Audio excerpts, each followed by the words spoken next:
ভাই, একটা মানুষ মুমিন না কাফির কেমনে বুঝতে পারবি? হ্যাঁ ভাই, একটা মানুষ মুমিন কিনা কাফির সেটা বুঝতে হলে তুমি দেখবে, যদি একটা মানুষ গুনাহ করে যদি অনুতপ্ত হয় এবং আফসোস করে যে হায় রে আমি এই গুনাহটা কেমনে করলাম, কেন করলাম, আফসোস হয়, তাহলে বুঝবা ওই মানুষটা মুমিন। আর যদি একজন মানুষের গুনাহ করে কোনো ধরনের আফসোসই না করে, মানে কোনো কিছু মনেই না হয়, তাহলে বুঝবা যে ওই মানুষটা কাফির, ওই মানুষটার অন্তরে কি আছে, গুনাহ আছে, ওই মানুষটা প্রকৃত মুমিন নয়। খুব সুন্দর ভাই, খুব সুন্দর উত্তর দিয়েছো। এখন বলো, আমরা যে গুনাহ করি, গুনার দ্বারা আমাদের কি ক্ষতি হয়? হ্যাঁ ভাই, গুনার দ্বারা আমাদের ক্ষতি এটা হয় যে আমরা মরার পরে যদি গুনাহ বেশি হয়ে যায় তাহলে আমাদের জাহান্নামে যেতে হবে।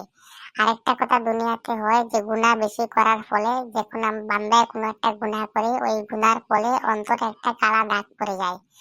যে কালা দাগ পড়ার পরে তার কোনো ভালো কথা, আল্লাহর কথা এবং দিনের কোনো কাজ করতে ইচ্ছা যায় না। যত বেশি গুনাহ করতে থাকবে অন্তরটা তো কালো হতে থাকবে, আর অতই তার গুনাহ করার ইচ্ছা জাগবে, আর অতই তার ঈমান কমজোর হবে, আর অতই তার ভালো কাজের দিকে ঘৃণা হয়ে যাবে, মানে আল্লাহর কাজ করতে মন ধাবিত হবে না, ভালো লাগবে না।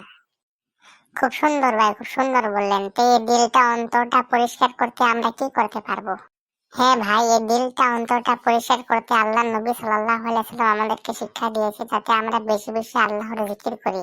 আর জিকিরের ভিতরে সবের থেকে আফজল, শ্রেষ্ঠ, সর্বোত্তম জিকির হয়েছে লা ইলাহা ইল্লাল্লাহ, তার মানে আল্লাহ ব্যতীত কোনো মাবুদ নাই। বান্দা যদি এই জিকিরটা 24 ঘন্টার ভিতরে যতক্ষণ সময় ও এটা পড়তে পারে ও পড়বে, যত বেশি অনর্থক কথা আছে, অহেতুক কথা বাদ দিয়ে যদি এই জিকিরটাও সারাদিন রাত যে সময় পাবো এটা পড়ে থাকে, তাহলে এই জিকিরের বদলতে আল্লাহ তাআলা তার অন্তরটাকে পরিষ্কার করে দিবেন, যার দ্বারা ওর ঈমানটা খাঁটি হয়ে যাবে, ভালো হয়ে যাবে, নেক কাম করতে ইচ্ছা হবে, আর বদ কাজ করার তার মানে ভালো লাগবে না, করতে ইচ্ছা লাগবে না। আর মরার পরে ও জান্নাতে বহুত বড় উঁচু মাকাম পাবে। এই জিকিরটা খুব উৎকৃষ্ট এবং খুব ভালো, আল্লাহ একদম পছন্দনীয় জিকির। ওইটাই হয়েছে লা ইলাহা ইল্লাল্লাহ। খুব সুন্দর ভাই, তাহলে আজ থেকে আমরা সবাই লা ইলাহা ইল্লাল্লাহ এই কলিমার জিকিরটা সর্বদাই করব, আর অনর্থক কথা একদম বলবো না, নামাজ পড়বো আর এই জিকিরটা করবো ইনশাআল্লাহ। আমিন।